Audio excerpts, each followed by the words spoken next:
संसार में तीन पदार्थ अनादि हैं।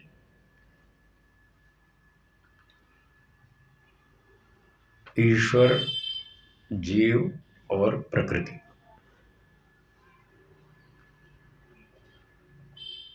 अनादि का अर्थ होता है जिसका आदि ना हो। जिसका आदि ना हो उसे अनादि कहते हैं। आदि शब्द का अर्थ है उत्पत्ति, रचना, निर्माण। तो अनादि का अर्थ हुआ जिस वस्तु की रचना कभी नहीं हुई, जिसकी उत्पत्ति कभी नहीं हुई, जो सदा से है और सदा रहेगा, ऐसे पदार्थ को अनादि कहते हैं। तो मुख्य रूप से ऐसे तीन पदार्थ हैं जो अनादि हैं, जिनकी उत्पत्ति कभी नहीं हुई। एक ईश्वर है, दूसरा जीव अथवा आत्मा, और तीसरा प्रकृति। ये तीन पदार्थ हैं। विस्तार से कहें तो तीन और भी हैं, दिशा, काल और अवकाश, वो भी हैं। ऐसे विस्तार से कहेंगे तो 6 पदार्थ अनादि, संक्षेप में कहेंगे तो मुख्य रूप से 3 पदार्थ अनादि। तो ये तीन में से एक पदार्थ हम हैं, आप और हम। हम तीन में से कौन सा है? जीव। तो हम जीव हैं अथवा आत्मा हैं, अथवा जीवात्मा भी कहते हैं। तो जीव कहिए, आत्मा कहिए, जीवात्मा कहिए, एक ही बात है। तो हम आत्मा हैं। हम सुख चाहते हैं।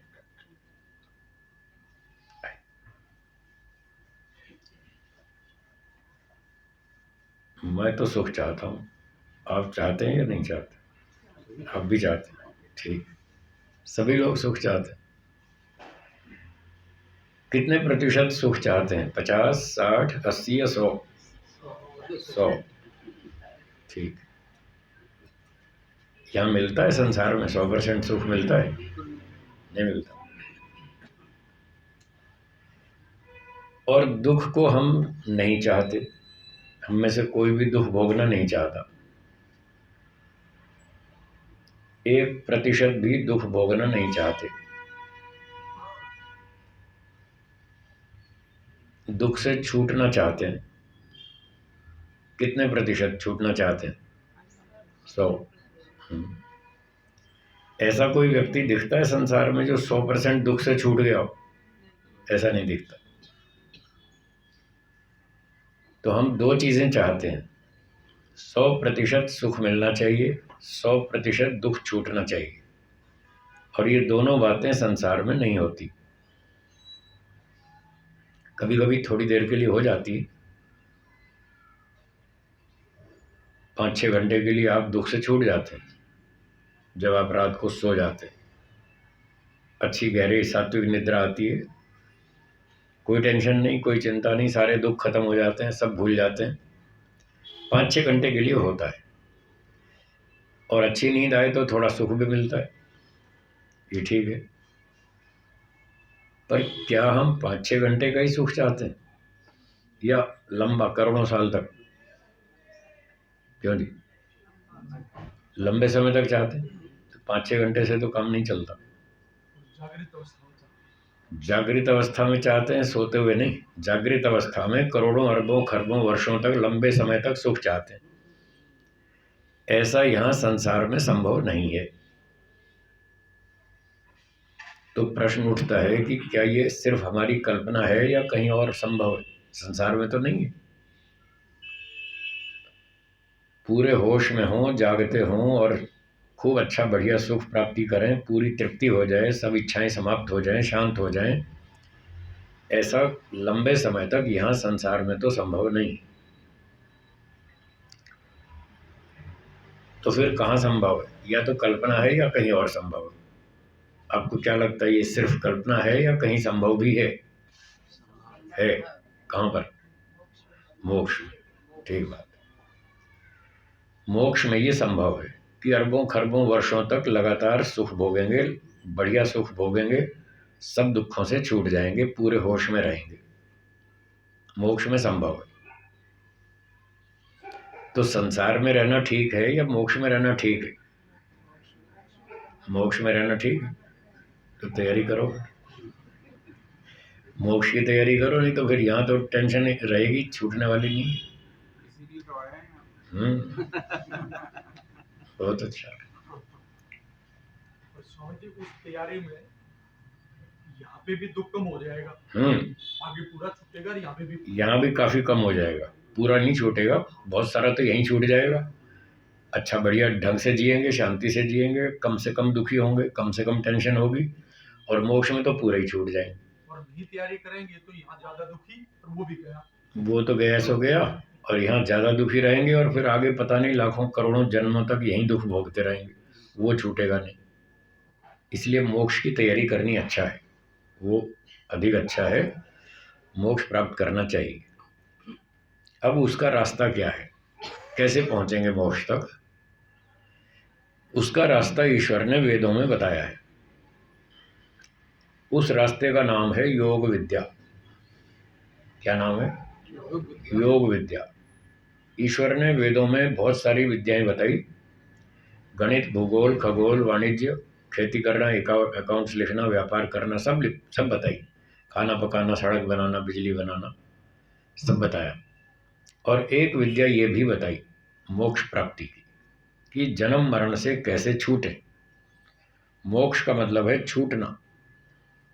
कई लोगों को मोक्ष से बहुत डर लगता है, नहीं नहीं नहीं नहीं, हमें मोक्ष नहीं चाहिए, हम तो यहीं बार बार जन्म लेकर संसार का उपकार करना चाहते हैं, ऐसा बोलते हैं।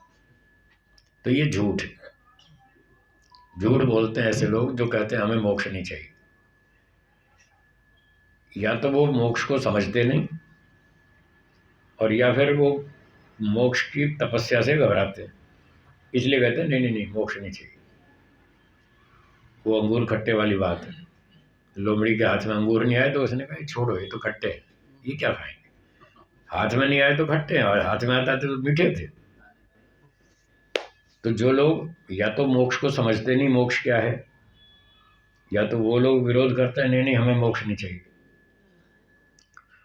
और अगर समझते हैं मोक्ष क्या है तो फिर मोक्ष के लिए जो तपस्या करनी पड़ती है उससे घबराते हैं, वो करना नहीं चाहते, इसलिए कहते हैं नहीं नहीं हमें मोक्ष नहीं चाहिए, हम तो बार बार संसार में जन्म लेकर संसार का उपकार करना चाहते हैं।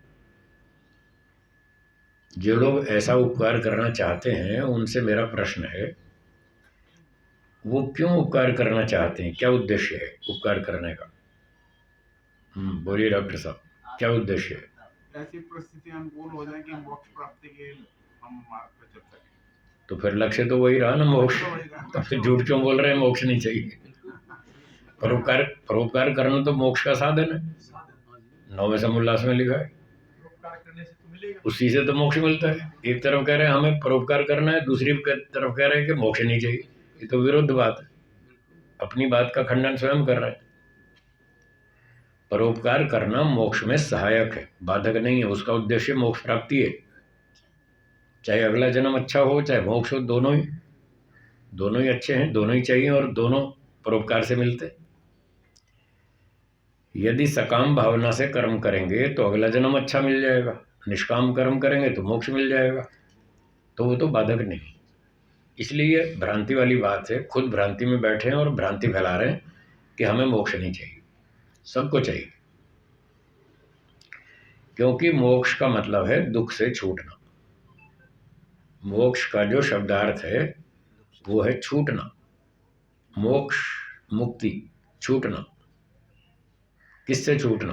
दुखों से, सारे दुखों से छूटना, ये मोक्ष या मुक्ति कहलाती है, 9वें समुल्लास में लिखा है। तो अब दुख से छूटना कौन नहीं चाहता? सब चाहते, फिर क्यों कहते हैं कि हमें मोक्ष नहीं चाहिए?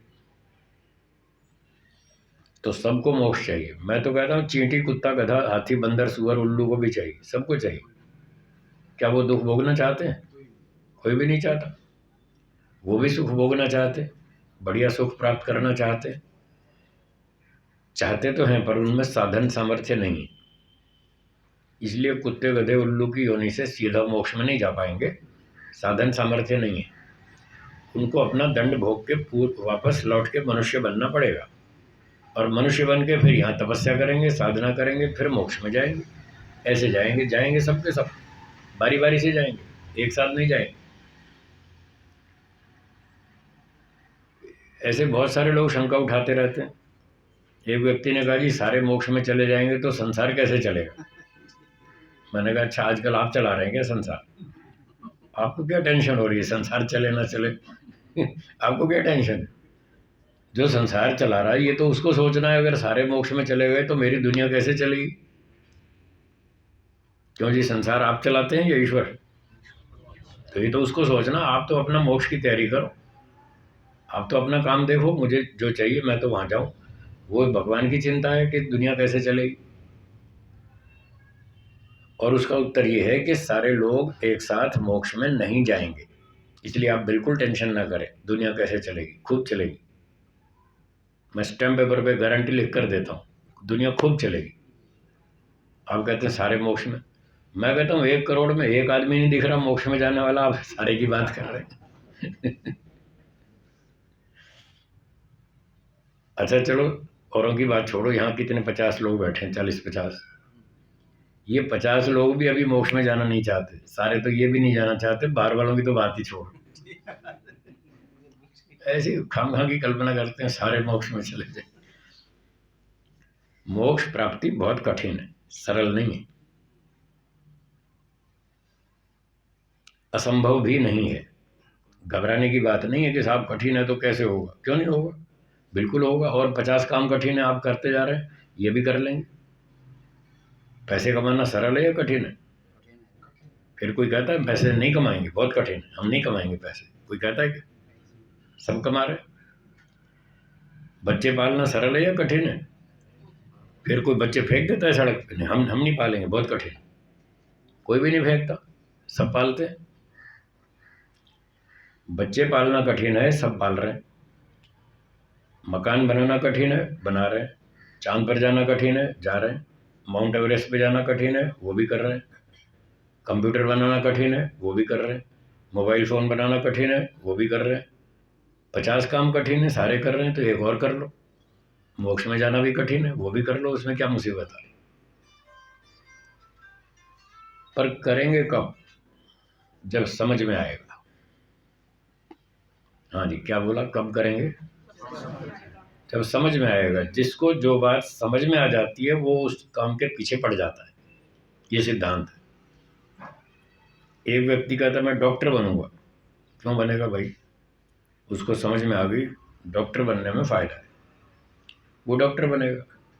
एक को इंजीनियर बनने में फ़ायदा दिखता है, उसको ये समझ में आता है इंजीनियर बनने में फ़ायदा है, वो इंजीनियर बनेगा। एक को पायलट बनने में रुचि है, वो पायलट बनेगा। पायलट बनना कोई सरल काम थोड़ी है, कठिन काम है, फिर भी लोग करते हैं। बस समझ में आना चाहिए। जिसको जो समझ में आ जाता है वो उस काम को करता है।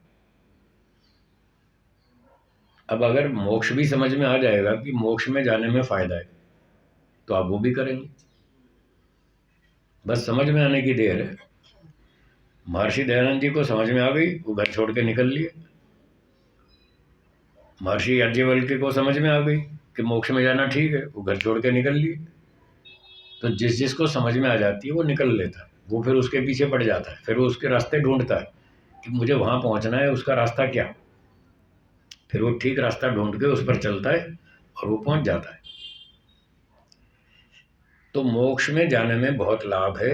ये जिस दिन समझ में आ जाएगा फिर आपकी तैयारी शुरू हो जाएगी, फिर आप मोक्ष की तरफ बढ़ेंगे। 2 विकल्प हैं, या तो मोक्ष में जाएंगे या तो अगला जन्म होगा, ठीक है ना?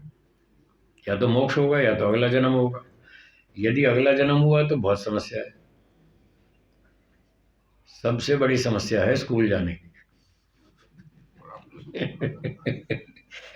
इस छोटे छोटे बच्चे कोई स्कूल जाना नहीं चाहता, थप्पड़ मार मार के भेजते हैं, चलो स्कूल जाओ। कोई पढ़ना नहीं चाहता, फिर भी ज़बरदस्ती भेजते हैं। और जाते हैं बेचारे बच्चे मार खा खा के, रो रो के जाते हैं, फिर धीरे धीरे सीख जाते हैं। पर शुरू शुरू में कोई जाना नहीं चाहता। स्कूल जाओ, पढ़ाई करो, झंझट है कितने, 15, 20, 25 साल तो पढ़ाइयाँ चलती हैं। परीक्षाएं दो, कंपटीशन खतरनाक है, कॉलेज में एडमिशन नहीं मिलता, डिग्री मिल जाए तो नौकरी नहीं मिलती, व्यापार करो तो वहाँ भी भयंकर कंपटीशन है और 20 तरह के झंझट हैं। और इसके अलावा भूख, प्यास, गर्मी, ठंडी, सर्दी, जुकाम, बुखार, आंधी, तूफान, बाढ़, भूकंप, कोरोना, ये कहाँ छोड़ने वाला है। अभी लेटेस्ट कोरोना चल रहा है, तो कोई ना कोई समस्या तो लगी रहेगी। यदि जन्म लिया तो ये सब होगा, और यदि मोक्ष हुआ तो इसमें से कोई भी दुख नहीं आएगा। न स्कूल जाना, ना पढ़ाई करनी, ना परीक्षा देनी, ना कोई झंझट, न सर दुखेगा, ना पेट दुखेगा, ना कान दुखेगा, कुछ नहीं दुखेगा। शरीर है ही नहीं तो दुखेगा क्या। तो मोक्ष में ये फायदा है, एक भी दुख नहीं आएगा, एक सेकंड के लिए भी नहीं आएगा।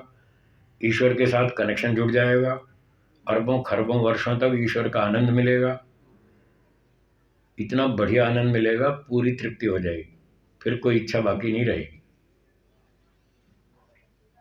आज जो भौतिक सुख भोग रहे हैं, खाना पीना, घूमना फिरना, देखना सुनना, इंद्रियों से जो सुख भोग रहे हैं, ये 5 मिनट का सुख, कोई 2 मिनट का है, कोई 5 मिनट का है, कोई 10 मिनट का है, थोड़ी देर में खत्म। और फिर दूसरी इच्छा, एक इच्छा परेशान करती है, वो पूरी होती है, फिर दूसरी शुरू हो जाती है, वो दूसरी इच्छा पूरी करते हैं, फिर तीसरी आ जाती है। इच्छाओं को पूरा करने से इच्छाएं घटती हैं या बढ़ती हैं? बढ़ती हैं। क्या किसी व्यक्ति की सारी इच्छाएं पूरी हो सकती? नहीं हो सकती। जो हैं, क्या कह रहे हैं? इच्छाओं की सीमा नहीं। हाँ, नहीं है ना, इच्छाएं बढ़ती जाती हैं, उसका कोई अंत नहीं, और सारी इच्छाएं पूरी होती नहीं। अब जो इच्छाएं पूरी नहीं हो पाई, वो सुख देंगी या दुख देंगी? बस यहाँ तो दुख ही भोगना। इच्छाएं बढ़ाते जाओ, पूरी करते जाओ, और बढ़ती जाएंगी, फिर दुखी होते रहो। शांति तो है ही नहीं है। शांति सिर्फ मोक्ष में है, पूरी सुरक्षा सिर्फ मोक्ष में है। यहाँ तो खूब अन्याय होता है, हर व्यक्ति पर होता है। मुझे तो ऐसा कोई आदमी मिला नहीं आज तक जो यूं कहते जी मेरे साथ जीवन में आज तक एक बार भी अन्याय नहीं हुआ। ऐसा अब तक एक आदमी नहीं मिला मुझे। जिससे मिलते हैं वो अपनी कहानी सुनाता है। आपको तो 5-10 घरों की कहानी मालूम है, मुझे तो 250 घर की मालूम है। मैं जहाँ जाता हूँ वही अपनी कहानी सुनाता है। सबके सब बुरी तरह परेशान है, सबके सब टेंशन में। तो यहाँ पर दुखों से छूटा हुआ कोई भी नहीं है। हर व्यक्ति परेशान है, दुखी है, चिंता में है, टेंशन में है, अन्याय भोग रहा है, अन्याय का दुख भोग रहा है। अगर इस प्रकार के दुखों से छूटना हो तो केवल एक ही स्थान सुरक्षित है, वो है मोक्ष। वहाँ कोई आप पर अन्याय नहीं कर पाएगा, कोई छू भी नहीं सकता आपको। एक व्यक्ति आया मेरे पास, अपनी कहानी सुनाने लगा कि साहब हम 3 भाई हैं। मैंने कहा ठीक है। कि तीनों में मैं बड़ा हूँ, 2 मुझसे छोटे। मैंने कहा ठीक है। बोले हम छोटे छोटे बच्चे थे तो हमारे बचपन में ही हमारे पिताजी की डेथ हो गई। अब मैं तीनों में बड़ा था तो घर की जिम्मेदारी मुझ पर आ गई। मैं 12 साल का था, मेरे 2 भाई मुझसे छोटे थे। अब जिम्मेदारी मुझ पे आ गई तो सारा काम धंधा मुझे करना पड़ा, मेरी पढ़ाई छूट गई। मैंने जैसे तैसे पैसे कमाए और घर चलाया, भाइयों को पढ़ाया लिखाया। अब वो इंजीनियर बन गए दोनों। अब वो पढ़ लिख के विद्वान हो गए, खूब अच्छे पैसे कमाते हैं, खाते पीते हैं, मौज करते हैं, और मुझे पूछते ही नहीं, मुझसे ठीक व्यवहार नहीं करते। मैंने अपना जीवन खराब करके उनका जीवन बनाया और वो मुझे ठीक से व्यवहार नहीं करते। ये मेरे साथ अन्याय नहीं है? मैंने कहा है। तो बोला वो मेरे साथ अन्याय क्यों करते हैं? मैंने कहा इसका उत्तर बता तो दूंगा मैं, पर आपकी समझ में आएगा या नहीं आएगा मुझे संशय है। उत्तर तो मैं बता दूंगा। बोले अच्छा बताइए। मैंने कहा वो आपके ऊपर अन्याय इसलिए करते हैं, एक तो उनके सर में आपका दिमाग रखा हुआ नहीं। क्या बोला? उनके सर में आपका दिमाग रखा हुआ, आपका दिमाग अलग है, उनका अलग है। हाँ या ना? आप जिस ढंग से सोचते हैं वो वैसा नहीं सोचते, उनकी बुद्धि अलग है। आपने उनके लिए तपस्या की, त्याग किया, सब कुछ किया, वो नहीं समझते इस बात को, आपके त्याग, तपस्या को, सेक्रीफाइस को वो नहीं समझ पा रहे, इसलिए वो आपके साथ अन्याय करते हैं, एक कारण। और दूसरा कारण इससे भी कठिन उत्तर है, वो पता नहीं समझ में आएगा कि नहीं आएगा। तो मैंने कहा दूसरा कारण ये है कि आपने संसार में जन्म लिया, इसलिए आपके साथ अन्याय हो रहा है। बोलिए, समझ में आया? नहीं आया? इसलिए कह रहा था ये कठिन है। आपने संसार में जन्म लिया, इसलिए आपके साथ अन्याय हो रहा है। आप जन्म लेना बंद कर दो, मैं गारंटी देता हूँ, कोई छू जाए तो फिर कहना। आप जन्म लेना बंद करो। क्यों सुरेश जी? आप जन्म लेना बंद कर दो, फिर मैं गारंटी लेता हूँ कोई आपको छू जाए तो फिर मुझे कहना, साहब अब तो मैंने जन्म भी नहीं लिया, अब भी लोग तंग कर रहे हैं, फिर कोई छू नहीं पाएगा आपको। तो जन्म लेंगे जब तक, तब तक लोग अन्याय करेंगे, घर के भी, बाहर के भी, रिश्तेदार भी, पड़ोसी भी, मित्र भी, संबंधी भी और अपरिचित भी, सब करेंगे, कोई भी करेगा। अन्याय से बच नहीं सकते। बचने का केवल एक ही स्थान है, वो है मोक्ष।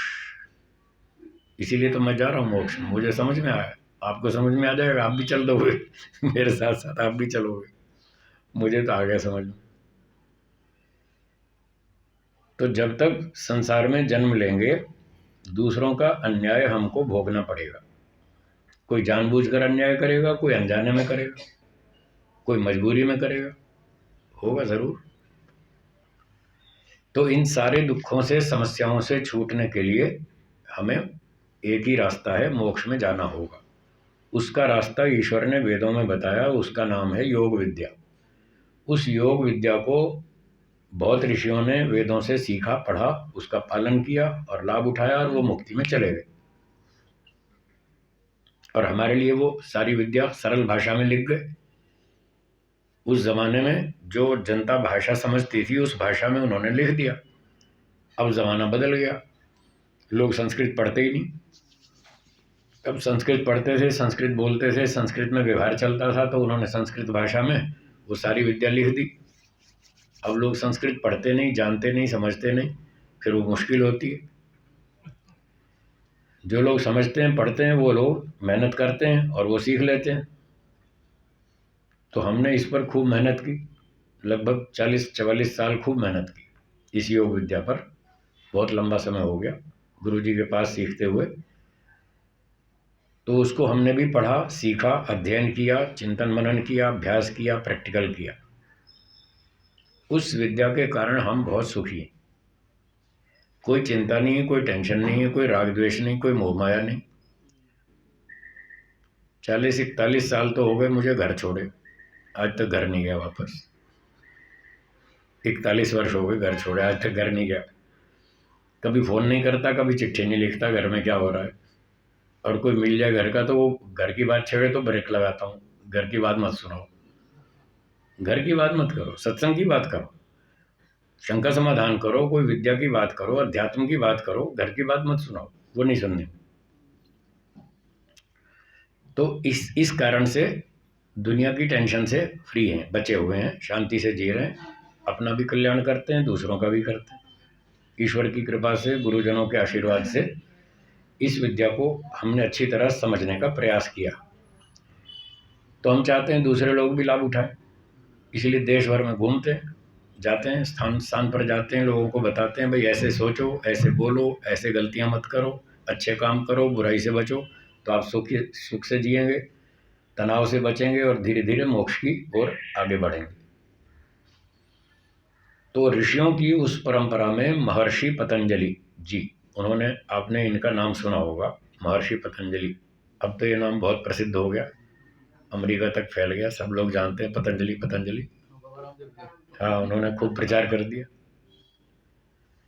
तो महर्षि पतंजलि जी ने इस विद्या को एक पुस्तक में प्रस्तुत किया। उस पुस्तक का नाम है योग दर्शनम। क्या नाम है? योग दर्शनम। उसमें 4 चैप्टर्स हैं, उनकी भाषा में पाद। हम लोग चैप्टर बोलते हैं, वो लोग पाद कहते हैं। पाद मतलब अध्याय का एक हिस्सा। चैप्टर वैसे तो अध्याय को कहते हैं, और अध्याय में भी छोटे छोटे हिस्से होते हैं। उन हिस्सों का नाम है पाद।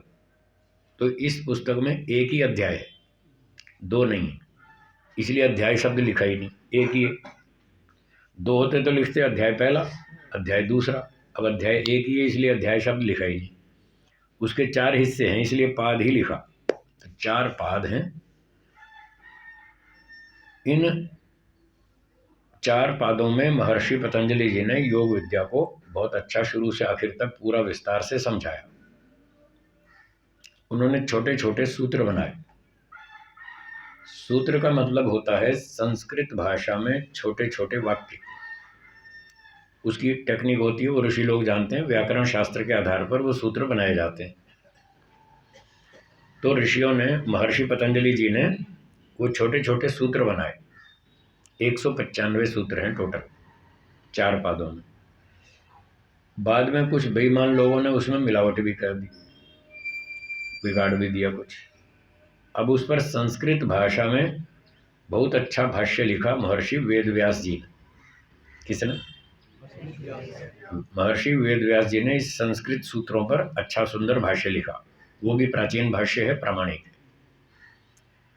तो हम इन 2 चीज़ों को प्रामाणिक मानते हैं, एक महर्षि पतंजलि जी के सूत्र और दूसरा व्यास जी का भाष्य, बस। बाकी इस पर टीकाएं बहुत हैं, हिंदी अंग्रेजी सब भाषाओं में बहुत सारी व्याख्याएं हैं। वो ऋषियों की नहीं, जो प्रमाण होता है या तो वेद का होता है या ऋषि का होता है, बस। बाकी फिर गड़बड़, वो संशयात्मक है, उसमें मिलावट होती है, गड़बड़ होती है, झूठ होता है, गलतियां होती हैं। तो मनुष्य जब तक ठीक से सोचना और बोलना नहीं सीख ले तब तक वो गलतियां करता रहता है। ये भी एक बहुत बढ़िया विद्या है। गलतियां कैसे समझना, गलतियों को कैसे जानना, गलतियों को कैसे दूर करना, उसके लिए पूरी पुस्तक है अलग। उसका नाम है न्याय दर्शन। क्या नाम है? उसमें सारा यही टॉपिक है, सोचना कैसे चाहिए, बोलना कैसे चाहिए, उसमें बोलना सिखाया। अब जो न्याय दर्शन नहीं पढ़ेगा तो वो बोलने में गलती करेगा, सोचने में गलती करेगा। तो न्याय दर्शन में 54 प्रकार की गलतियां बताई।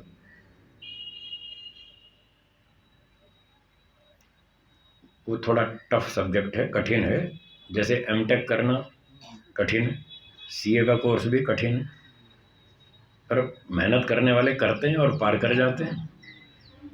सीए भी हो जाते हैं, एमटेक भी हो जाते हैं, सब हो जाते हैं। तो ये न्याय दर्शन भी कठिन है, ये दुनिया की कठिन विद्याओं में से एक है, पर कोई मेहनत करे तो अच्छी तरह समझ सकता है। इस न्याय विद्या को पढ़ने से, बार बार चिंतन मनन करने से व्यक्ति को अपनी गलतियां समझ में आती हैं कि मेरे सोचने में कहाँ गलती हो रही है, मेरे बोलने में कहाँ भूल हो रही है। वो अपनी गलतियां पकड़ने लगता है। फिर जब अपनी पकड़ता है तो दूसरे की भी पकड़ता है। उसमें तो गलती बताइए भाई, ऐसे सोचना गलत है। अब मैं सोचूं या आप सोचें, कोई भी सोचे, अगर उस तरीके से सोचेगा तो वो गलत है।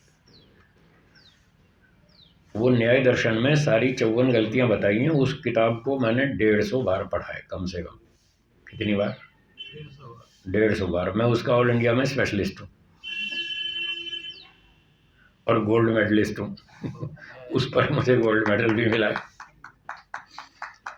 तो मैं सारा दिन यही काम करता हूँ। जो वैद्य होता है ना, वो जब बाहर सड़क पे चलता है तो वो उसकी नज़र कहाँ होती है? जड़ी बूटियों पे। एक दिन वैद्य हंसराज जी और मैं शाम को घूमने जा रहे शहर पे, तो वो मुझे कहने लगे, यहाँ तो सोना बिखरा पड़ा है। मैंने कहा, वैद्य जी मुझे तो नहीं दिख रहा सोना, कहाँ सोना बिखरा पड़ा है, मुझे तो नहीं दिख रहा। बोले मुझे तो दिख रहा है, देखो ये स्वर्णक्षीरी है, ये फलानी जड़ी बूटी है, ये फलानी बूटी। मैंने कहा ठीक बात। तो वैद्य की दृष्टि अलग होती है, आम आदमी की अलग होती है। उसकी दृष्टि तो वैद्य वाली होती है ना, उसको तो सोना दिखता है, जड़ी बूटियों पे नज़र होती है। जो कपड़े का व्यापारी है उसकी नज़र कपड़े पे होती है, जो सोने चांदी का व्यापारी है उसकी नज़र आपके आभूषणों पर होती है। तो हर व्यक्ति जिस लाइन में मेहनत करता है उसकी दृष्टि वैसी होती है और वो उसी टॉपिक पर अपना ध्यान देता है।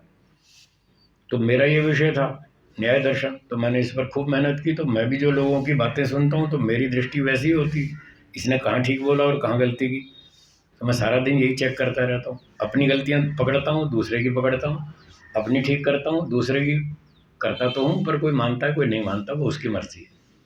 बता तो देता हूँ, कोई सुनना चाहे तो। लोग सुनना ही नहीं चाहते। पहले बहुत साल पहले मुझे बहुत जोश था, मैंने कहा 2 साल में धरती उलट पलट कर दूंगा। ऐसे सोचता था। लोग इतना गलत सोचते हैं, इतना गलत बोलते हैं। और मैंने न्याय दर्शन पढ़ा है, मुझे पता है कहाँ कहाँ कैसे कैसे गलतियाँ होती है।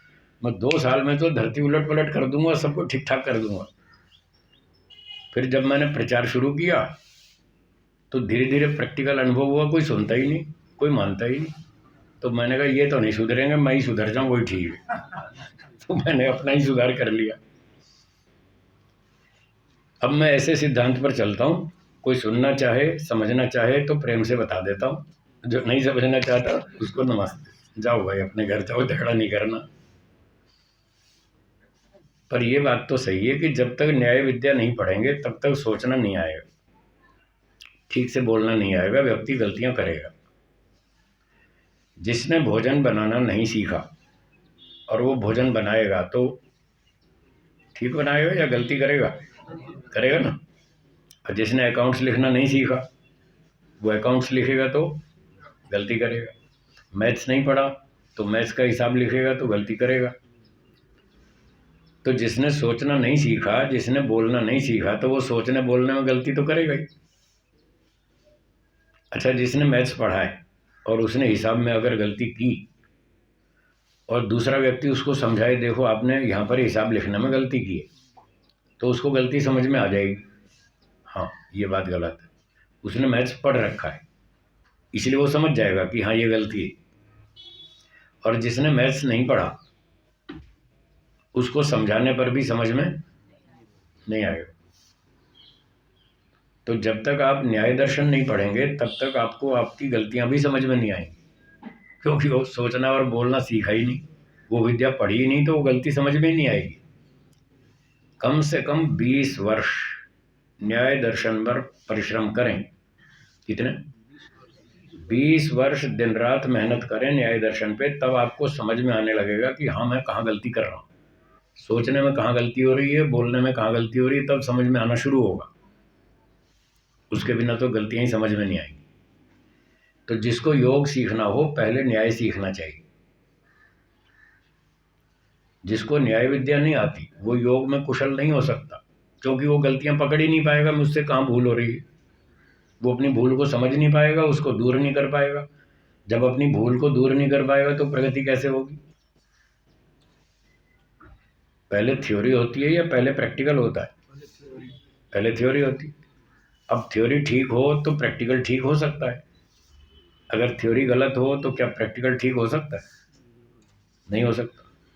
तो प्रैक्टिकल ठीक करने के लिए पहले थ्योरी ठीक होनी चाहिए, और थ्योरी ठीक होती है न्याय विद्या से। तो जिसको न्याय नहीं मालूम वो गलत सिद्धांत बना के बैठ जाएगा, वो कहेगा अहम ब्रह्मास्मि।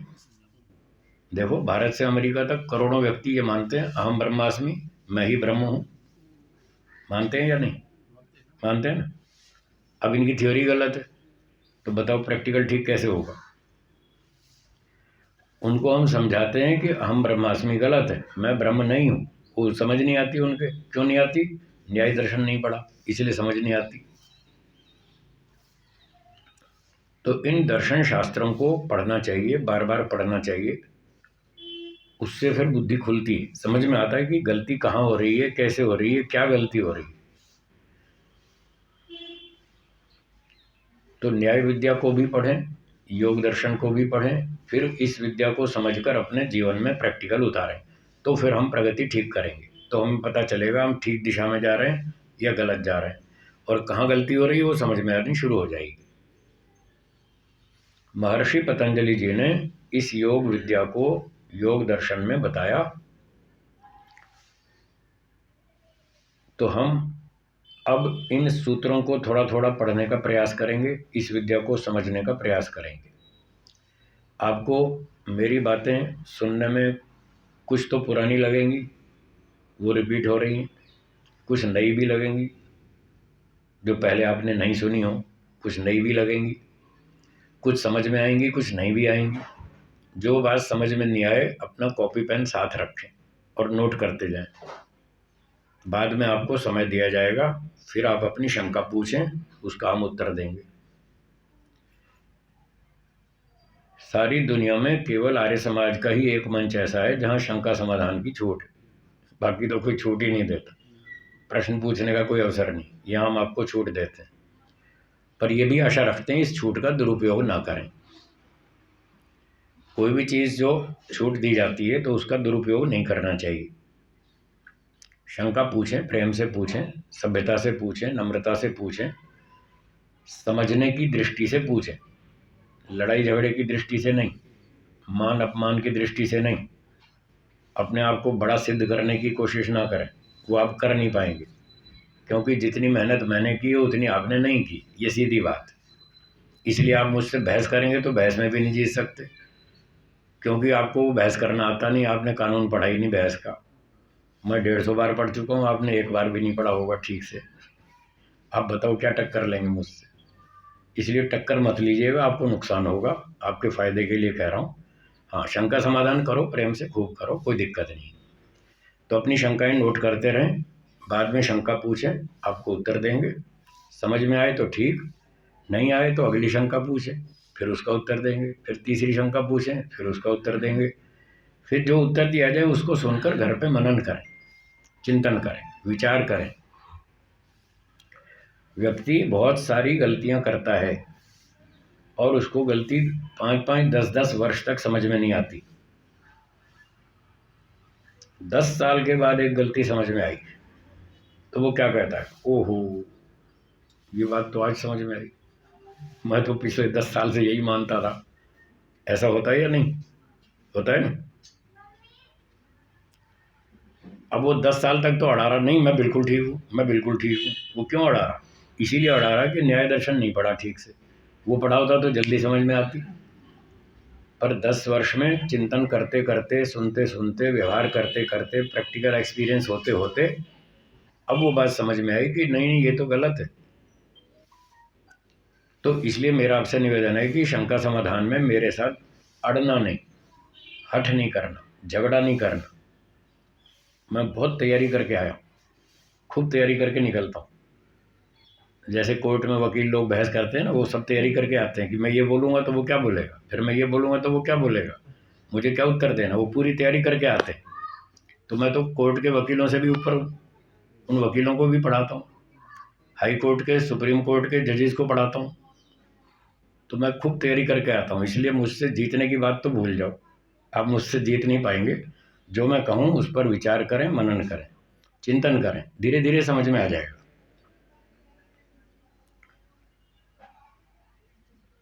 तो महर्षि पतंजलि जी कहते हैं, अब योग शब्द दर्शन के सूत्रों को आरंभ करेंगे। कागज मिल गए? हाँ, तो बांट दीजिए, एक एक कागज दे दीजिए। इन कागजों में सूत्र लिखे हैं महर्षि पतंजलि जी के, तो एक एक सूत्र को पढ़ते जाएंगे, थोड़ा थोड़ा समझने का प्रयास करेंगे।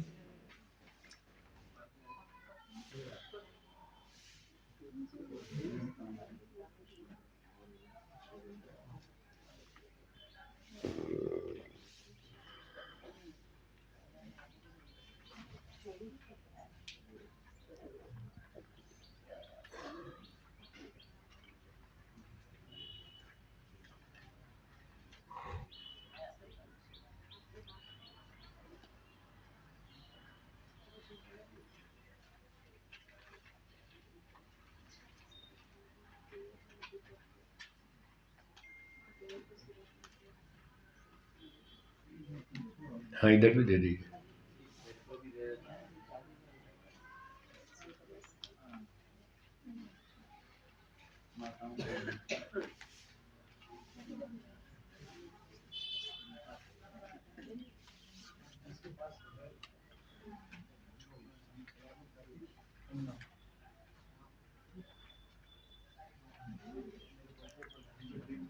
तो कागज आपके पास पहुंच गए, इन कागजों को देखिए। योग दर्शन का पहला पाद है और पहला सूत्र है। बोलिए। अथ योगानुशासनम, ये पहला सूत्र है। अथ योगानुशासनम। अथ शब्द का मतलब है किसी विषय को आरंभ करना। अथ का अर्थ है आरंभ करना। आपने महाभारत सीरियल देखा होगा, तो जब वो सीरियल शुरू होता था वो बोलते थे अथ श्री महाभारत कथा, अथ अथ बोलते थे। तो अथ का मतलब है आरंभ करना। अब महाभारत की कथा आरंभ होती है, पर यहाँ पतंजलि महाराज कह रहे हैं अथ योग अनुशासन। अब योग का विषय आरंभ होता है। अथ का मतलब आरंभ करना। क्या आरंभ करना? वो विषय है योग। ठीक है। अगला शब्द है अनुशासनम। वैसे व्यवहार में जो हम अनुशासन शब्द बोलते हैं उसका अर्थ होता है डिसिप्लिन। यही होता है ना। डिसिप्लिन का मतलब क्या? जो आदेश दिया उसका पालन करो, यही डिसिप्लिन है, यही है ना। तो महर्षि पतंजलि कह रहे हैं अथ योगानुशासनम। अब योग का डिसिप्लिन आरंभ होता है, योग का उपदेश आरंभ होता है। योग विषय को प्रस्तुत करेंगे और सारा योग बताएंगे। तो सारे योग को जो वेद के आधार पर उन्होंने सीखा, जाना, उसको अब महर्षि पतंजलि सब जनता को सिखाएंगे। तो वो सारे को इकट्ठा करेंगे तो एक शास्त्र बन जाएगा। सारी विद्या को जब इकट्ठा करते हैं तो एक शास्त्र बनता है। इसलिए महर्षि वेदव्यास जी ने यहाँ अनुशासन शब्द का अर्थ लिख दिया शास्त्रम। अथ योगानुशासनम। अब योग शास्त्र को आरंभ करते हैं। हाँ जी, ठीक है। अनुशासन का अर्थ है शास्त्र। तो अब हिंदी में मेरे साथ बोलिए, अब योग शास्त्र को आरंभ करते हैं। ये पहले सूत्र का अर्थ हो गया। जब कोई कार्यक्रम होता है तो पहले सूचना देते हैं ना। अभी पंडित जी ने सूचना दी ना मेरे लिए कि अब स्वामी जी आपके सामने योग विद्या को प्रस्तुत करेंगे, सूचना दी ना। तो महर्षि पतंजलि ने सूचना दी, अब हम योग शास्त्र को आरंभ करेंगे, ये सूचना होगी। तो किसी विद्यार्थी ने पूछा गुरुजी योग क्या है? आप योग पढ़ाएंगे, योग सिखाएंगे, योग क्या है? हम योग के बारे में जानना चाहते हैं। तो आजकल योग का नाम बहुत प्रचलित है, भारत से अमेरिका तक, है ना। सारी दुनिया में अभी 21 जून को इंटरनेशनल योगा डे वो भी मनाया। तो योग का नाम बहुत दूर तक फैल गया, प्रचार तो हो गया, पर थोड़ी गड़बड़ है उसमें। प्रचार तो कर दिया पर ठीक नहीं किया, उसमें थोड़ी सी गड़बड़ हो गई। योग क्या है? महर्षि पतंजलि कह रहे हैं, मैं नहीं कह रहा। हाँ, एक बात और बता दूं, मैं जो भी कुछ कहूँगा, जैसे कोर्ट में कसम खाते हैं ना, गीता पे हाथ रख के, जो कहूँगा सच सच कहूँगा, सच के सिवाय कुछ नहीं कहूँगा। तो मैं भी कसम खा रहा हूँ, जो कुछ कहूँगा वेदों और ऋषियों की बात कहूँगा, उसके अलावा कुछ नहीं कहूँगा, अपनी बात कुछ नहीं कहूँगा। मेरी बात गलत हो सकती है, मैं मनुष्य हूँ, मनुष्य गलती करता है, इसलिए मैं अपनी कहता ही नहीं। अपनी तो रखता हूँ ताले में बंद, ठीक है, अपनी नहीं कहता। अपनी कहता नहीं, दूसरे की सुनता भी नहीं, ये ध्यान रखना। आपकी भी नहीं सुनूंगा। हाँ, वेद की कहो सुनूंगा, ऋषियों की कहो तो सुनूंगा, वही सुनूंगा, वही सुनाऊंगा। तो ये एक स्पष्टीकरण मैंने पहले आपके सामने कर दिया। तो महर्षि पतंजलि कहते हैं मैं भी जो कहूँगा वेद की बात कहूँगा, अपनी नहीं कहूँगा, क्योंकि हम सब मनुष्य हैं, हमसे गलतियाँ हो सकती हैं, हम सब अधूरे हैं, मनुष्य अल्पज्ञ है, वो गलती कर सकता है। एक ईश्वर ऐसा है जो गलती नहीं कर सकता, वो कभी गलती नहीं कर सकता, वो सर्वज्ञ कहलाता है। हाँ या ना? क्या सर्वज्ञ को भ्रांति हो सकती है? क्या सर्वज्ञ को संशय हो सकता है? तो ईश्वर को ना कोई संशय है ना भ्रांति है, जो भी है सब परफेक्ट है, एकदम करेक्ट है, इसलिए वो ठीक ही बात कहता है। तो जिसको ठीक ठीक बात कहनी हो तो उसको ये कहना चाहिए कि मैं जो कहूँगा ईश्वर की बात कहूँगा। अब एक ऋषि ने वेद को पढ़ा और ईश्वर की बात समझ ली। वेदों को समझने का सामर्थ्य ऋषियों में होता है, सब में नहीं होता। सबकी योग्यता उतनी ऊंची नहीं है, सबका मन इतना शुद्ध नहीं है, राग द्वेष रहित नहीं है, निष्पक्ष नहीं है, इसलिए वो वेदों की बात नहीं समझ पाते। ऋषियों का मन शुद्ध होता है, पवित्र होता है, राग द्वेष रहित होता है, इसलिए वो ईश्वर से बढ़िया बात सीधी सीधी सीख लेते हैं, समाधि में सारी बातें समझ लेते हैं। फिर वो जो कुछ कहते हैं वो ईश्वर की बात कहते हैं, अपनी नहीं कहते। और हम भी उनके अनुयायी हैं, हम भी उन्हीं के पीछे चल रहे हैं, तो हम भी कहते हैं कि जो ईश्वर ने कही या तो वो कहेंगे या जो ऋषियों ने कही वो कहेंगे, अपनी हम भी नहीं कहेंगे। तभी हम गलती से बच पाएंगे, नहीं तो गलतियां करेंगे। तो महर्षि पतंजलि कह रहे हैं कि जो ईश्वर ने योग विद्या सिखाई उसका नाम है शासनम। क्या नाम है? शासनम। जो प्रथम उपदेश है, सर्वप्रथम उपदेश ईश्वर की ओर से वेदों में दिया गया, उसका नाम है शासनम। और अनु बाद में वेदों में ईश्वर ने जो पढ़ाया, अब उसके बाद हम ईश्वर की बात बता रहे हैं, अनुशासन। हम जो कह रहे हैं वो अनुशासन है, शासन नहीं है। हम कोई अपना उपदेश नहीं कर रहे, ये तो ईश्वर की बताई बातों को आपके सामने प्रस्तुत करेंगे, हमारा कुछ नहीं। और उसी सुर में मैं भी बोल रहा हूँ कि मैं भी जो वही बात बताऊंगा जो महर्षि पतंजलि ने बताई, जो महर्षि कणाद ने बताई, जो महर्षि गौतम जी ने बताई, जो ईश्वर ने बताई, मैं भी वही कहूँगा, मेरा कुछ नहीं। इसलिए मैं बच जाऊँगा, गलती करने से बच जाऊँगा, क्योंकि मैं अपनी बात नहीं कहूँगा। ठीक है। तो अथ योगानुशासनम, इसका अर्थ हो गया अब हम योग शास्त्र को आरंभ करते हैं।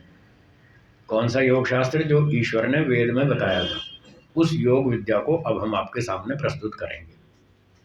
तो एक विद्यार्थी ने पूछा, गुरुजी योग क्या चीज है? सूत्र 2 देखिए और बोलिए। योगः चित्त वृत्ति निरोध, ये है योग। महर्षि पतंजलि कह रहे हैं चित्त वृत्ति निरोध योग। अब मैंने योग शब्द को पीछे रख दिया, शुरू से उठा के अंत में ले आए, तो हिंदी भाषा की तरह से वाक्य बनेगा। संस्कृत में छूट होती है शब्दों को आगे पीछे रखने की, कहीं भी रख लो, पर हिंदी में ऐसा नहीं, उसमें नियम होता है कि पहले कर्ता फिर कर्म फिर क्रिया, ऐसे बोलना पड़ता है। इसलिए हिंदी की तरह से वाक्य बन जाए, समझ में जल्दी आ जाएगा, इसलिए हमने योग शब्द को उठा के पीछे रख दिया। अब बोलिए चित्त वृत्ति निरोध योग। अब इसका हिंदी अनुवाद बोलेंगे, चित्त की वृत्तियों को रोक देना योग है। ये सूत्र का अर्थ है, चित्त की वृत्तियों को रोक देना योग है। चित्त वृत्ति निरोध, निरोध का अर्थ है रोकना।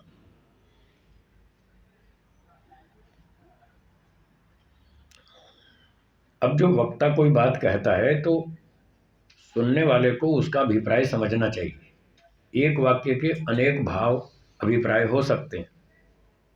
आप कभी कोई बात कहते हैं और सामने वाले ने कुछ उल्टा समझ लिया, तो वो कहते हैं नहीं नहीं नहीं नहीं, मैं ये नहीं कहना चाहता, आप मेरा मतलब नहीं समझे, मैं ये कहना चाहता हूँ, ऐसे आप बोलते हैं ना, मतलब उसके समझने में भूल हो गई। जो बात आप कहना चाहते हैं आपके वाक्य से वही अर्थ लेना चाहिए, दूसरा नहीं। वाक्यार्थ बोध में 4 कारण होते हैं, सत्याप्रकाश की भूमिका में लिखा है। आकांक्षा, योग्यता, आसक्ति और तात्पर्य लिखा है। ये जो चौथी बात है ना तात्पर्य, ये वो उसकी चर्चा कर रहा हूँ कि वक्ता का जो तात्पर्य है उसके वाक्य से वही अर्थ लेना चाहिए, वरना उस वाक्य के अर्थ तो अनेक हो सकते हैं। ये भी अर्थ हो सकता है, वो भी हो सकता है, दोनों हो सकते हैं, पर वो जो कहना चाहता है उसके वाक्य से वही अर्थ लिया जाए तो वक्ता के साथ न्याय है, वरना उसके साथ अन्याय है। वो कहना कुछ और चाहता है और आप कुछ और अर्थ निकाल रहे हैं, ये तो गलत है। अब महर्षि पतंजलि जी ने कहा योगश चित्त वृत्ति निरोध, चित्त की वृत्तियों को रोको, इसका नाम योग है। तो इस वाक्य से वो क्या कहना चाहते हैं वो सुनिए। जो बात वो कहना चाहते हैं वही अर्थ लेना है, अपने मन से अर्थ नहीं निकालना, नहीं तो गड़बड़। ठीक है ना। अब सूत्र में जो पहला शब्द है योग, उसको तो हम पीछे ले गए। आगे दूसरा शब्द है चित्त। चित्त का अर्थ है मन। हाँ जी, चित्त का अर्थ क्या? मन शब्द परिचित है आपका, बोलते रहते हैं ना मन के बारे में, व्यवहार में मन शब्द का प्रयोग करते रहते हैं, पर चित्त शब्द का प्रयोग कम होता है, कभी कभी कहीं कहीं होता है। संस्कृत में तो होता ही है, हिंदी में उसका प्रयोग कम होता है। मन शब्द का प्रयोग हिंदी में अधिक होता है बोलचाल की भाषा में। तो यहाँ जो चित्त लिखा है उसका अभिप्राय समझ लीजिए मन, ठीक है। चित्त का अर्थ क्या हुआ? मन। इससे अगला शब्द है वृत्ति। वृत्ति शब्द के कई अर्थ हैं, उनमें से पहला मुख्य अर्थ है विचार। क्या अर्थ है? विचार। चित्त वृत्ति, मन में उठने वाले विचार, ये हो गया चित्त वृत्ति। और आगे है निरोधा, रोकना। चित्त वृत्ति निरोधा, मन में उठने वाले विचारों को रोक देना, इसका नाम योग है। महर्षि पतंजलि ये कहना चाहते हैं मन में उठने वाले विचारों को रोको, इसको योग कहते हैं। अब जो योग सिखा रहे हैं भारत से अमेरिका तक, ये तो नहीं सिखा रहे, न मन के बारे में सिखा रहे हैं, न विचारों की कोई व्याख्या है, न रोकने की कोई चर्चा है, कुछ नहीं। वहाँ तो शीर्षासन, हलासन, सर्वांगासन, पश्चिमोत्तानासन, कुक्कुटासन, वृक्षासन, गर्भासन, यही चल रहा है। तो वो योग नहीं है। महर्षि पतंजलि कहते हैं मन में जो विचार उठते रहते हैं उनको रोको। कौन से विचार? मन में तो सब तरह के विचार उठते हैं, अच्छे विचार भी उठते हैं, बुरे विचार भी उठते हैं, संसार के विचार भी होते हैं, ईश्वर के विचार भी होते हैं, सब तरह के होते हैं। तो कौन से विचारों को रोकने के लिए कह रहे हैं महर्षि पतंजलि? वो ये कह रहे हैं कि जो सांसारिक विचार हैं उनको रोको। यहाँ चित्त वृत्ति निरोधा, इसका अर्थ है जो मन में सांसारिक विचार हम दिन भर चलाते रहते हैं, सुबह नींद खुलते ही विचार शुरू हो जाते हैं, हाँ या ना? नींद खुलते ही सुबह से ही विचार शुरू हो जाते हैं। और कब तक चलते हैं? रात को सोने तक। जब तक आप सो नहीं जाएंगे तब तक मन में कोई ना कोई विचार चलता रहता है, चलता है ना? तो सुबह से लेकर रात तक पूरे दिन 17 घंटे, 7 घंटे आप सो गए, 17 घंटे आपके मन में विचार चलते हैं, उसका नाम है चित्तवृत्ति। तो वृत्ति शब्द का एक अर्थ हुआ विचार, दूसरा अर्थ है ज्ञान। दूसरा अर्थ क्या है? आप लोग ज्ञान बोलते हैं, हमें ज्ञान बोलते हैं, थोड़ा सा फर्क है बोलने में। आपका अभ्यास है ज्ञान, हमको बचपन से सिखाया गया ज्ञान। मेरे पिताजी संस्कृत के टीचर थे, तो संस्कृत में इसका शुद्ध उच्चारण है ज्ञान, तो उन्होंने हमको वही सिखाया, तो वही बोलते बोलते उसका आदत हो गई। अब हम तो ज्ञान ही निकलता है मुँह से। ज्ञान तो बहुत खटक खटक के निकलता है, मुश्किल से कहीं बोलना पड़ जाए समझाने के लिए, तो नहीं तो वो बोलना अच्छा ही नहीं लगता। तो दूसरा अर्थ है ज्ञान। मैं ज्ञान बोलूँ तो आप समझ लीजिए ज्ञान, ठीक है ना? हाँ, और कुछ नहीं समझना, यही समझना। तो वृत्ति शब्द का दूसरा अर्थ है ज्ञान। जो हम इंद्रियों से ज्ञान प्राप्त करते हैं, आँख से रूप का ज्ञान प्राप्त करते हैं, कान से शब्द का ज्ञान प्राप्त करते हैं, ये जो इस प्रकार से इंद्रियों से ज्ञान प्राप्त करते हैं उसका नाम है वृत्ति, ठीक है। तीसरा अर्थ है अनुभूति। तीसरा अर्थ क्या? अनुभूति। पहला विचार, दूसरा ज्ञान, और तीसरा, तो कहीं प्रसंग में वृत्ति शब्द का अर्थ विचार होगा, कहीं ज्ञान होगा, कहीं अनुभूति होगी, जैसा भी होगा वो प्रसंगानुसार हम देख लेंगे। तो ये मोटे मोटे 3 अर्थ हो गए वृत्ति शब्द के। अब निरोध का अर्थ है रोकना, मन में उठने वाले विचारों को रोकना। इंद्रियों से जो ज्ञान प्राप्त होता है और मन में आता है, इंद्रियों से आने वाले ज्ञान को जो मन में आता है उसको रोकना, ये योग है। मन में हम बैठे बैठे विचार करते रहते हैं, कल वहाँ जाना है, परसों ये करना है, 3 दिन बाद ये करना है, 2 महीने बाद ये करना है, ये काम करना है, ये सामान खरीदना है, ये फलाना मैसेज देना है, ये सारा दिन विचार उठाते रहते हैं, इसका नाम है वृत्ति। ये सब सांसारिक विचार हैं, इन सब का नाम है वृत्ति। तो विचार, ज्ञान और अनुभूति। सोते समय आपको अच्छा लगता है, सुख की अनुभूति होती है, ये जो सुख की अनुभूति होती है ये वृत्ति है, इसलिए एक वृत्ति का अर्थ अनुभूति भी है। तो महर्षि पतंजलि कह रहे हैं कि ज्ञान, विचार, वृत्ति और ये जो अनुभूतियां हैं सांसारिक, इनको रोको। अब इनको तो रोक दिया तो मन क्या खाली रहेगा? खाली नहीं रहेगा। मन को खाली रखना बहुत कठिन है। एक भी विचार ना आए, रोक के देखो आप, बड़ा मुश्किल हो जाएगा। नहीं रोक पाएंगे। बहुत जोर लगाएंगे, 10 सेकंड भी मुश्किल से रोक पाएंगे। इतना प्रेशर बनेगा अंदर, जैसे नदी पहाड़ से आ रही है मैदान की तरफ, उसमें पानी में प्रेशर होता है ना। अब आप जो नदी आ रही है उसको आप ऐसे रोक सकते हैं? नहीं रोक सकते। उसकी दिशा तो बदल सकते हैं। पानी का प्रेशर आ रहा है तो आप उसको उधर मोड़ दें, इधर मोड़ दें, ये तो ठीक है, सरल है। पर आप उसको बिल्कुल रोक दें प्रेशर को, बड़ा कठिन है। तो मन के अंदर जो विचार चलते हैं वो नदी की तरह चलते हैं। चित्त नाम नदी उभय तो वाहिनी, व्यास जी ने लिखा है ना। तो चित्त जो है कि नदी के समान है। इसमें जो विचार हैं वो पानी है। जैसे नदी का पानी बहुत प्रेशर वाला होता है, उसको पूरा रोकना बहुत कठिन है। ऐसे ही मन में जो विचार चलते हैं उसको पूरी तरह रोकना बहुत कठिन है। उभय तो वाहिनी, ये 2 दिशाओं में बहती है नदी। वहती कल्याणाय वहती पापाय च। या तो ये संसार की तरफ जाएगी या मोक्ष की तरफ जाएगी, ये विचार वाली नदी। तो मन में जो विचार चलते हैं उनका बहुत प्रेशर होता है, दबाव होता है। उसको पूरी तरह रोकना बहुत कठिन है। दिशा बदल सकते हैं, या तो मोक्ष की तरफ ले जाओ या संसार की तरफ, किसी भी तरफ उसको मोड़ सकते हैं। तो जब योग करना है तो वो कह रहे हैं संसार की तरफ मत चलाओ, चित्त वृत्ति निरोधा, सांसारिक विचारों को रोको और ईश्वर की ओर मोड़ो। ये है चित्त वृत्ति निरोधा, ऐसा कहना चाहते हैं। ये तात्पर्य है महर्षि पतंजलि का। ठीक है। तो सारे सूत्र का सार क्या हुआ? मन में उठने वाले सांसारिक विचारों को रोकना योग है और ईश्वर का विचार चलाना योग है। एक विचार चालू रहेगा, एक विचार बंद करेंगे। ये तात्पर्य है इस सूत्र का।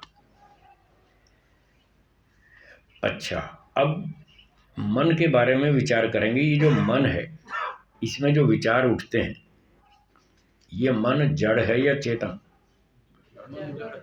जड़ है। ठीक। क्या जड़ वस्तु स्वयं क्रिया कर सकती है? स्कूटर कार जड़ है या चेतन? जड़ है। क्या स्कूटर कार स्वयं चलता है? नहीं चलता। इसको कोई चेतन ड्राइवर चलाता है।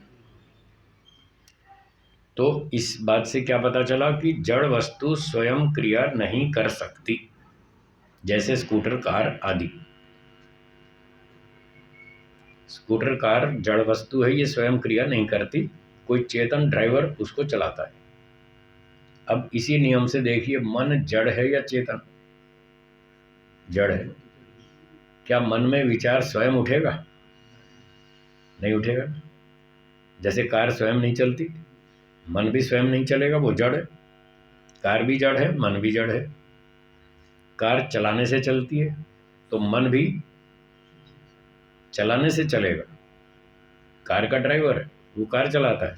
मन का भी ड्राइवर है, वो मन को चलाता है। मन का ड्राइवर कौन है? आत्मा। और आप कौन है? आप ही चला रहे हैं, ध्यान रखना। कोई और नहीं चला रहा है। आपके मन को आप ही चला रहे हैं। मन जड़ है, आप चेतन है। चेतन वस्तु जड़ वस्तु में क्रिया को उत्पन्न करती है। जैसे ड्राइवर कार को चलाता है, तो आत्मा ड्राइवर है, वो मन को चलाता है, मन उसकी कार है। जब जो लोग कार चलाते हैं, क्या कभी वे लोग ऐसी शिकायत करते हैं कि मेरी कार मानती नहीं? है जी? ऐसी शिकायत कभी सुनी आपने? कार है कि मानती नहीं। ऐसा गीत नहीं सुना होगा, पर ये तो सुना होगा, दिल है कि मानता नहीं। सुना? दिल है कि मानता नहीं। भाई ये क्यों नहीं कहते कार है कि मानती नहीं? दिल भी जड़ है, कार भी जड़ है, दोनों जड़ है। आपकी कार मानती है या नहीं मानती? मानती है ना। तो दिल क्यों नहीं मानता? बस यही गड़बड़। अगर कार जड़ है और वो आपकी बात मानती है, तो दिल भी जड़ है, उसको भी मानना चाहिए। कार के विषय में शिकायत नहीं है, कार है कि मानती नहीं। पर दिल के विषय में शिकायत है, मतलब कहीं ना कहीं गड़बड़ है। बस वो न्याय दर्शन यही तो कहता है, गलतियां पकड़ो, अपनी गलती पकड़ो, कहाँ भूल हो रही है। अगर कार जड़ है तो स्वयं नहीं चलती, तो मन भी तो जड़ है, वो स्वयं कैसे चलेगा। तो ये कहना गलत है कि साहब मेरा मन मानता नहीं, मेरे मन में विचार बहुत आते हैं, ये सारा दिन आते ही रहते हैं, ये झूठ है। कोई विचार स्वयं नहीं आता। जैसे कार स्वयं नहीं चलती, ऐसे मन में कोई विचार स्वयं नहीं आता, आप उठा रहे हैं। अब ये पता नहीं व्यक्ति को मैं उठा रहा हूँ, बस यही समझना है। अच्छा, जो व्यक्ति कार चला रहा है, ड्राइविंग सीट पर बैठा है, उससे कहें कार को रोको, तो वो रोक सकता है या नहीं? रोक सकता है।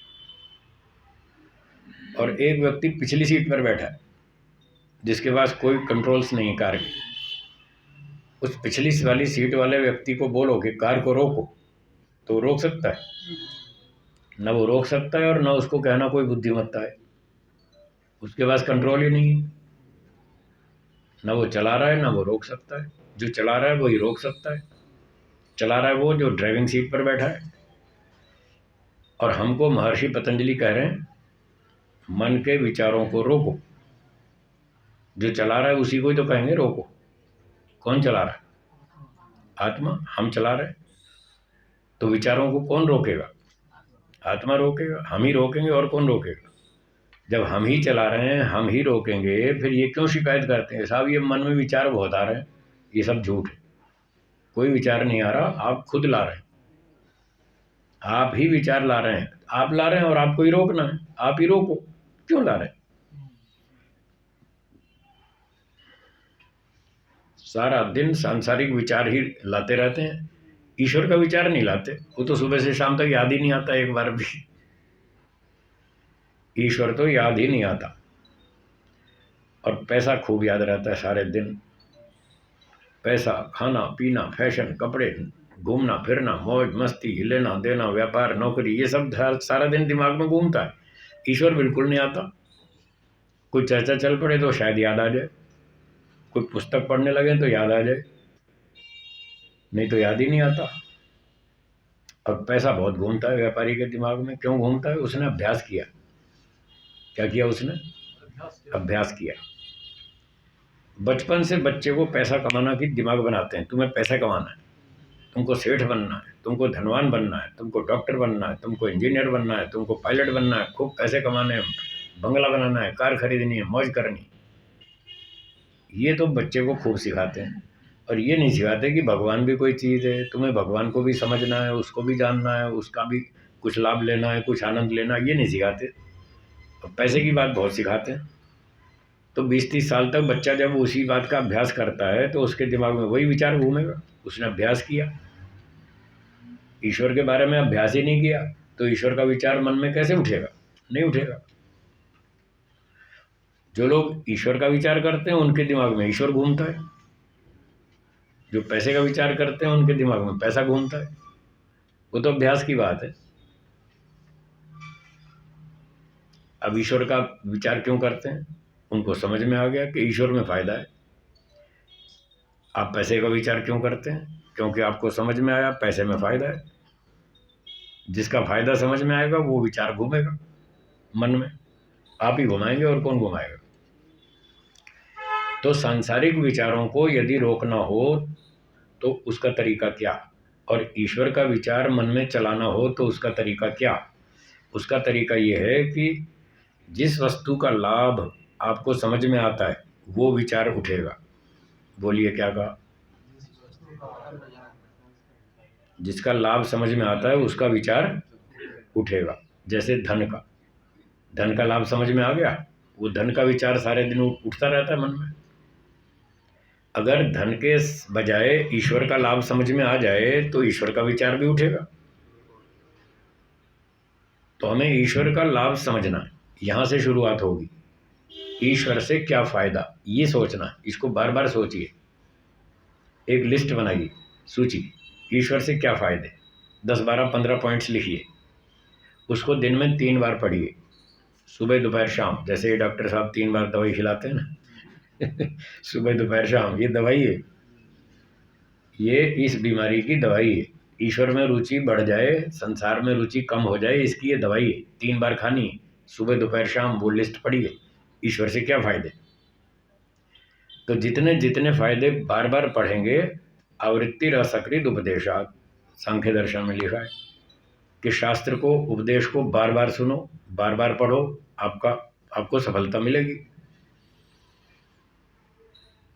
तो बार बार 3 बार रोज ईश्वर का लाभ सूची बना करके पढ़ें, उसको अपने घर में बेडरूम में चिपका दें और आते जाते 2 बार 3 बार उसको रोज पढ़ें, 100 दिन तक कम से कम 300 बार पढ़ेंगे तो आपके मन में बैठ जाएगा कि ईश्वर में फायदा है। एक लिस्ट और बनाएं, संसार में रहने से नुकसान। हाँ जी, कौन सी? संसार में रहने से नुकसान, उसकी एक लिस्ट बनाएं, 10-15 पॉइंट उसमें लिखें और उसको भी 300 बार पढ़ें। वही सुबह दोपहर शाम 100 दिन तक 3 बार रोज पढ़ें। ये 2 काम करने होंगे, तब आपको मन हाथ में आएगा, तब मन कंट्रोल में आएगा, तब आपकी ये शिकायत खत्म हो जाएगी, दिल है कि मानता नहीं।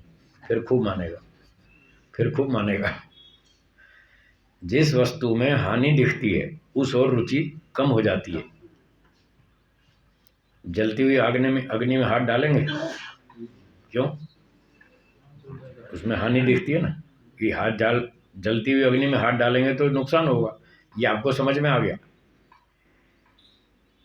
इसलिए आप जलती हुई अग्नि में कभी हाथ नहीं डालेंगे।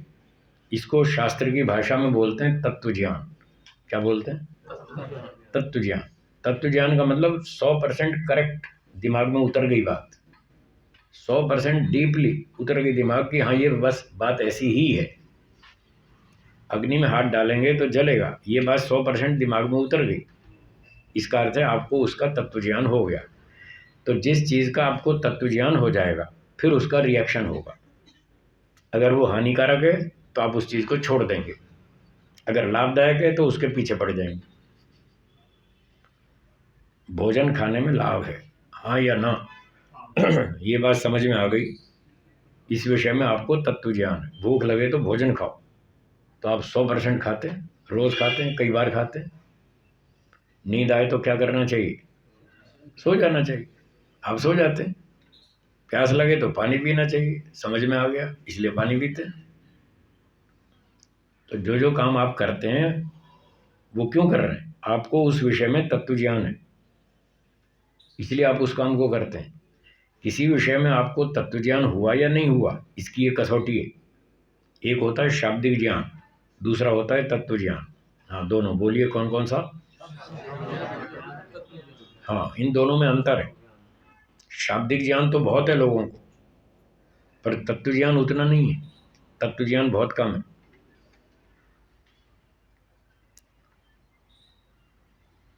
दोनों में क्या अंतर है? जब आप बोलते कुछ और हैं, करते कुछ और है। क्या बोला, दोहराइए। उसका नाम है शाब्दिक ज्ञान। बहुत सरल भाषा में बोल रहा हूँ, आप जल्दी समझ जाएंगे। बोलते कुछ और हैं, करते कुछ और है, दोनों में अंतर है। उसका नाम है शाब्दिक ज्ञान। बोलते ठीक है, बोलने में गलती नहीं, बोल तो ठीक रहे, पर वैसा कर नहीं पा रहे, वैसा जैसा बोल रहे हैं ऐसा कर नहीं पा रहे, कर रहे हैं कुछ अलग, तो उसका नाम है शाब्दिक ज्ञान। और जो आप बोल रहे हैं वही कर रहे हैं, दोनों एक जैसा, सेम, इसका नाम है तत्व ज्ञान। उदाहरण, गुस्सा करना चाहिए है जी? नहीं करना चाहिए।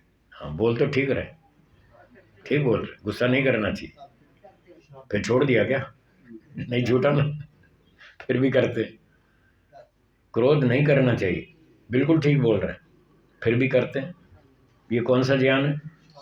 ये शाब्दिक। झूठ बोलना चाहिए, नहीं बोलना चाहिए, फिर भी बोलते हैं। छल कपट करना चाहिए, नहीं करना चाहिए, फिर भी करते हैं। ये कौन सा ज्ञान है? शाब्दिक ज्ञान। बिजली की तार को छूना चाहिए तो आप छूते हैं? एक बार छू के देखो। एक बार भी नहीं छुएंगे, क्यों? इस मामले में आपको तत्व ज्ञान है कि तार छूते ही एक ही बार में शांति पाठ हो जाएगा। इसका नाम है तत्व ज्ञान। जैसा बोल रहे हैं ठीक ठीक बोल रहे हैं और ठीक ठीक वैसा ही कर रहे हैं, उसका नाम है तत्व ज्ञान। शराब पीनी चाहिए? नहीं पीनी चाहिए, फिर भी पी रहे हैं, ये कौन सा ज्ञान? शब्द ज्ञान। जिस दिन तत्व ज्ञान हो जाएगा शराब पीना हानिकारक है, उस दिन बंद कर देगा, उस दिन मानेंगे हाँ अब इसको तत्व ज्ञान हो गया, अब इसने बंद कर दी, छोड़ दी, अब इसको तत्व ज्ञान हो गया। या तो शुरू ही नहीं की, पीनी शुरू ही नहीं की, या पी करके फिर छोड़ दी, अब उसको तत्व ज्ञान हो गया। तो जब तत्व ज्ञान होगा तब जाके रिजल्ट आएगा, शाब्दिक ज्ञान से कोई खास रिजल्ट नहीं आएगा। तोते की तरह रटते रहो, शिकारी आएगा, जाल बिछाएगा, दाना डालेगा, तुम्हें फंसाएगा, पर फंसना नहीं। तोतों ने रट लिया, शिकारी ने देखा भाई ये तोते तो बड़े पढ़े लिखे हैं, ये तो क्या बोल रहे हैं। शिकारी आएगा, जाल बिछाएगा, दाना डालेगा, तुम्हें फंसाएगा, पर फंसना नहीं। एक बार तो उसने सोचा ये तोते तो पढ़े लिखे हैं, ये तो मेरे जाल में नहीं फंसने वाले। फिर सोचा अच्छा चलो ट्राई करता हूँ, कोशिश करता हूँ, शायद फंस जाए, प्रयास तो करना चाहिए। उसने जाल बिछा दिया, दाना डाल दिया, सारे तोते नीचे आ गए और वो फंस गए जाल में और दाना खाने लगे। और मज़े की बात, फंसने के बाद भी यही गा रहे थे, शिकारी आएगा, जाल बिछाएगा, दाना डालेगा, तुम्हें फंसाएगा, पर फंसना नहीं। फंसने के बाद भी वो वही गा रहे हैं, फंसना नहीं। तो ये दुनिया वाले सब ऐसे ही, राग द्वेष मोह माया छोड़ो है, पर छोड़ता कोई नहीं। भाषण तो बहुत देते हैं, राग द्वेष छोड़ो, मोह माया छोड़ो, झूठ छोड़ो, छल कपट छोड़ो, अन्याय छोड़ो, धोखा छोड़ो, पर करते सब वही है। तो वो तोते वाली बात है, शाब्दिक ज्ञान है बस। जब प्रैक्टिकल में उतरेगा तब मानेंगे हाँ अब इनको तत्व ज्ञान हो गया, अब झूठ नहीं बोलते हैं। तो इनको तत्व ज्ञान हो गया, झूठ नहीं बोलना चाहिए, छल कपट नहीं करना चाहिए। जब वो प्रैक्टिकल करेंगे तब होगा तत्व ज्ञान। तो महर्षि पतंजलि कह रहे हैं जब आपको तत्व ज्ञान हो जाएगा कि मन जड़ है, अभी तो शाब्दिक ज्ञान है, शब्दों से आप ठीक कह रहे हैं, मन जड़ है, जड़ वस्तु स्वयं क्रिया नहीं करती। तो यदि मन जड़ है और जड़ वस्तु स्वयं क्रिया नहीं करती, तो मन में जो विचार उठ रहे हैं क्या वो स्वयं उठ रहे हैं? मन स्वयं उठा रहा है या आत्मा उठा रहा है? आत्मा उठा रहा है।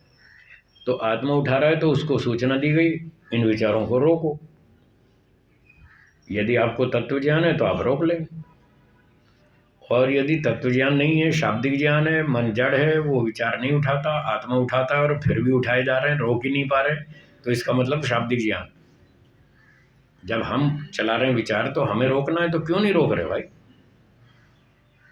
फिर भी उठाए जा रहे हैं। उसके पीछे वो साइकोलॉजी है, क्यों उठा रहे हैं विचार, उसके पीछे विज्ञान है, एक साइंस है, एक नियम है। वो क्या नियम है? जिस वस्तु में सुख दिखता है, बोलिए, उसका विचार मन में उठता है, बोलिए हाँ या ना। जिस वस्तु में सुख दिखता है उसका विचार मन में उठता है। दूसरी बात, जिस वस्तु में, बोलिए, दुख दिखता है उसका विचार मन में उठता है, उठता है। एक आदमी ने आपको धोखा दिया, आपके 10 लाख रुपए छीन लिए, नहीं देता, आप संध्या में बैठ के उसको याद करेंगे कि नालायक दुष्ट आदमी 10 लाख खा गया, हमारे पैसे नहीं देता। बोलो याद करेंगे या नहीं? तो उससे दुख मिला ना आपको। तो सूत्र में लिखा है दुखानुशयी द्वेषा, जब वस्तु से दुख मिलता है तो उससे क्या होता है? द्वेष होता है। वो द्वेष है जो विचार को उठा रहा है। अगर आप द्वेष को रोक देंगे तो विचार रुक जाएगा, अगर द्वेष को नहीं रोक पाए तो विचार नहीं रोक पाएंगे, विचार उठेगा। ये साइंस है इसकी। और जिसमें राग है, जिसमें से सुख लिया उसमें राग होगा। आपने गुलाब जामुन खाया, बहुत अच्छा लगा, सुख मिला, उसका मन में राग हो गया। अब संध्या में बैठ के आपको गुलाब जामुन याद आएगा, क्यों गुलाब जामुन कब मिलेगा। तो ये जो गुलाब जामुन का विचार उठाया, क्यों उठाया? उसमें राग है। उस धोखेबाज का विचार मन में उठाया, क्यों उठाया? उससे द्वेष है। तो जब तक ये राग और द्वेष मन में रहेगा, आत्मा में रहेगा, तब तक विचारों को नहीं रोक पाएंगे आप। ये साइंस है जो महर्षि पतंजलि समझा रहे हैं। वो कह रहे हैं राग द्वेष को खत्म करो तो विचार रुकेगा, नहीं तो नहीं रुकेगा। आप 10 करोड़ जन्म तक लगे रहो, नहीं रोक पाएंगे। और अगर राग द्वेष हटा दिया तो 10 दिन में रुक जाएगा, पर 10 दिन में हटाना बड़ा मुश्किल है, इतनी जल्दी तो नहीं होगा। मतलब हो सकता है, साइंस ये है, नियम ये है। जब ये समझ में आएगा कि मैं ही राग करता हूँ, मैं ही द्वेष करता हूँ, मैं ही राग द्वेष के कारण विचार उठाता हूँ, मैं राग द्वेष नहीं करूँगा, मैं विचार नहीं उठाऊँगा, और जब इतना प्रैक्टिकल लेवल पे कर लेंगे, आपको वास्तविक ज्ञान हो जाएगा, राग द्वेष हट जाएगा, तो विचार नहीं उठेगा, वो रुक जाएगा। प्रैक्टिकल बिल्कुल ऐसा ही होगा जैसे आप कार को चलाते हैं, फिर आप मन को वैसे ही चलाएंगे जैसे कार को चलाते हैं। कार 100% आपके नियंत्रण में रहती है, हाँ या ना? हाँ या ना? रहती है ना? वो क्यों रहती है? आपने उसको चलाना सीखा, कार चलाना सीखा और लंबे समय तक उसका अभ्यास किया, इसलिए अब आपके कंट्रोल में रहती है।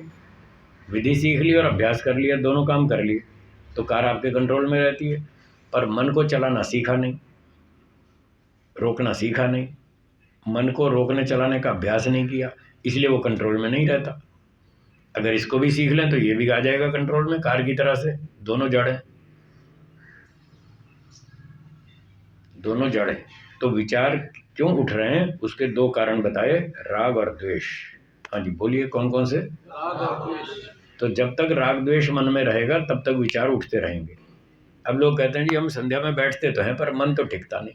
क्यों नहीं टिकता? राग द्वेष तो भरा पड़ा है, फिर कैसे टिकेगा? आपके अंदर जो राग द्वेष भरा हुआ है, अंदर बहुत सारा संसार की चीज़ों में, पुत्र में, परिवार में, संपत्ति में, खाने पीने में, कपड़ों में, फैशन में, सोने चांदी में, मान सम्मान में, जो सारा ये जो राग द्वेष भरा पड़ा है वही तो विचार उठा रहा है।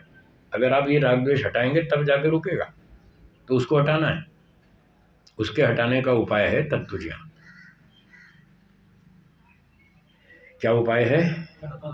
तत्व ज्ञान। उससे राग भी हट जाएगा, द्वेष भी हट जाएगा, दोनों हट जाएंगे। जब राग द्वेष हट जाएंगे तो वैराग्य हो जाएगा। राग द्वेष का विरोधी तत्व है वैराग्य। तत्व ज्ञान से वैराग्य होता है, योग दर्शन में लिखा है। इसलिए तत्व ज्ञान असली उपाय है। सांख्य में लिखा है ज्ञानानुमुक्ति, तो ज्ञान से मुक्ति होती है। ये ज्ञान तत्व ज्ञान का नाम है। इस तत्व ज्ञान से व्यक्ति को, तत्व ज्ञान से वैराग्य होता है, और वैराग्य से वो विचारों को रोकता है। अभ्यास वैराग्याभ्याम तन निरोध, ये 12वें सूत्र में लिखा है। कागज आपके सामने, 12वां सूत्र देखिए। 2 उपाय बताए इन राग द्वेष को जीतने के लिए, वृत्तियों को रोकने के लिए। अभ्यास वैराग्याभ्याम तन निरोध। एक तो वैराग्य उत्पन्न करें और एक उसका अभ्यास करें, लंबे समय तक रोज प्रैक्टिस करें, तो धीरे धीरे आपका राग द्वेष कम हो जाएगा। राग द्वेष कम हो जाएगा, वृत्तियां कंट्रोल में आ जाएंगी, मन कंट्रोल में आ जाएगा, और आप चित्त वृत्ति निरोधा सिद्ध कर लेंगे। ये है योग। 5-7 मिनट शंका समाधान कर ले।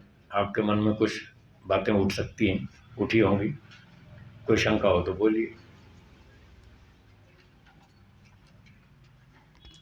जी बोलिए माता जी। कैसे पता चले कि हमारा राग द्वेष कम हो रहा है? मन में चिंता, तनाव, जलन, ईर्ष्या अगर कम हो रही है तो समझो हमारा राग द्वेष कम हो रहा है। अगर चिंता, अटैचमेंट, आसक्ति और जलन ये सब बढ़ती जा रही है तो समझ लो राग द्वेष बढ़ रहा है। इससे पता चल जाएगा। अपना